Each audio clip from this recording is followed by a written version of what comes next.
அஸ்ஸலாமு அலைக்கும் வரஹ்மத்துல்லாஹி வபரகாத்துஹு. சூரத்துல் ஹூத் 11வது அத்தியாயம் 51 முதல் 59 வசனங்கள் வரை. 1. உண்மையான மார்க்கப் பணியின் நோக்கம் அல்லாஹ்வின் திருப்தி மட்டுமே என்றும். 2. இஸ்திக்ஃபார் என்பது 1. பாவ மன்னிப்பை பெறும் வழி. 2. அருளை பெறும் வழி. 3. வாழ்வில் பரக்கத்து பெறும் வழி என்பதாகவும். 3.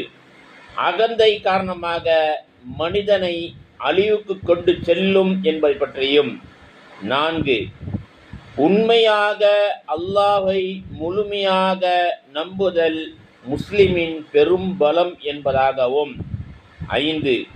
ஈமான் அல்லாஹ்வின் கருணை இருந்தால் மட்டும்தான் சோதனையிலிருந்து உண்மையான பாதுகாப்பு கிடைக்கும் என்பதை பற்றியும் அல்லாஹ் ரப்புல் ஆலமீன் திருமறை குர்ஆனில் குறிப்பிட்டு காட்டியிருக்கின்றான். இதை நாம் அறிந்து செயல்படக்கூடிய மக்களாக அல்லாஹ் நம் எல்லோரையும் ஆக்கி அருள்புரிவானாக. அஸ்ஸலாமு அலைக்கும் வரஹ்மத்துல்லாஹி வபரகாத்துஹு.